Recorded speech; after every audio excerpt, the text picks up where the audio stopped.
Hi, I'm Presley Adams, and today I'm going to be making a cake for the video exam. The video is pretty much going to be on my hands, not really me, but I just thought I'd introduce myself. So the first thing I did today was sanitation. I definitely made sure that I pulled my hair back, that I wiped down all the tables, made sure all the utensils that I'm using today were clean. And then I washed my hands really well. Sanitation is very important when doing anything with food. So that's how I started today. But today I'm basically going to be making a basic white cake. Tomorrow is my roommate's birthday, so I thought that this would be perfect for today. So the first thing that I did today was I creamed the sugar and the butter together in a creamy mixture, as you can see here. So the butter in this recipe is, it's actually the lipid in the recipe. So what it's doing is preventing the disulfide bonds of the gluten proteins from bonding. The reason this is happening is because we don't want a bread-like consistency of our batter when we're making cake, because then we would have like a bread-like product rather than cake.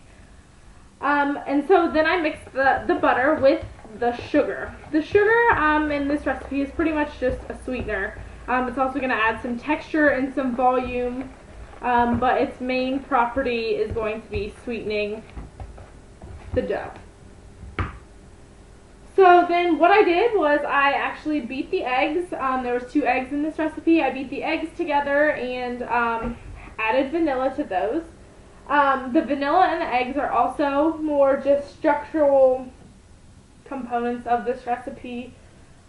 The vanilla adds sweetness, and the eggs add definitely a creamier consistency to the batter to allow more of a moist product. And it's also going to give it a little bit more of the yellow color that we're going to want along with the butter as well. So that's pretty much what I have going on here. And then I measured out the flour that I'm going to need and the baking powder along with the milk today. So after I have this nice batter, I have to add the flour and baking soda to this mixture. So the flour is the most important part of any bakery recipe. In this case, I'm using all-purpose bleached enriched flour.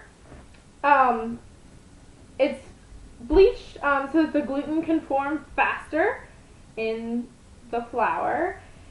And it's enriched so that it can add more of the nutrients back into it that was lost during harvest, milling, and bleaching. Some of the nutrients that are added are iron, calcium, and B12. So that's really important as far as getting those nutrients in there. So flour also contains gluten. Gluten is become rising in popularity lately with all the gluten allergies and such. And it is actually formed, it's the formation of disulfide bonds and the gluten proteins. Gluten is made up of gliadin and glutenin proteins.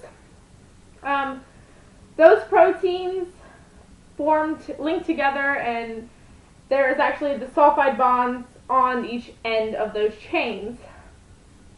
So when oxygen was introduced to the flour, the gluten molecules started to form those chains that I was talking about.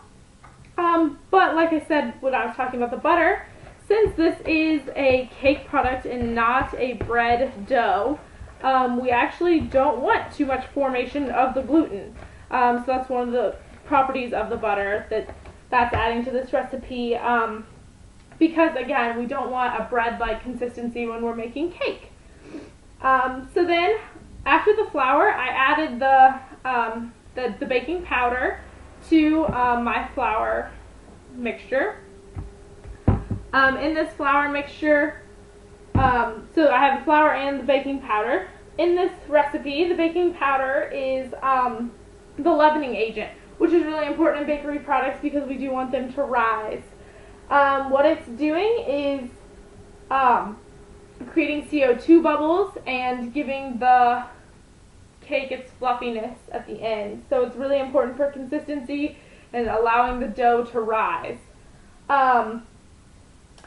Baking powder is actually the combination of baking soda, cream of tartar, and cornstarch. And unlike baking soda, it does not need an acidic agent to activate it. In this case, in this recipe, I do have milk, which would be an acidic agent for baking soda, but that's not the purpose of it in this recipe.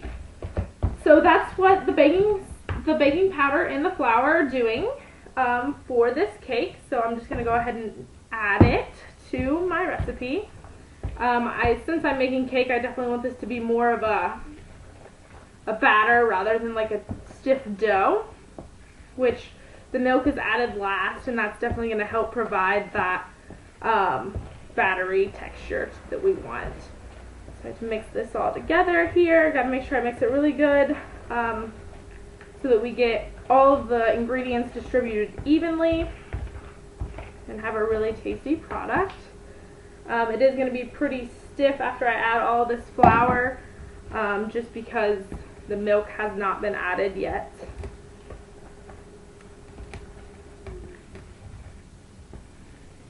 If we were making bread or something, we would want the dough to be pretty stretchy. The gluten would be what would be allowing that to happen because of their bonds. But we are making cake, so we don't want those bonds so much. So the lipid is going to help us with that. In this case, the butter.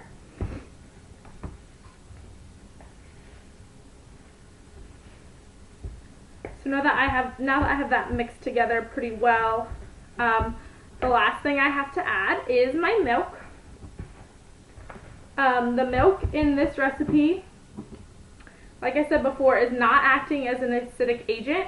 But had we been using baking soda rather than baking powder, that would have been its purpose. But really in this recipe, it's just adding the creaminess and the moistness to the batter so that we have a nice moist cake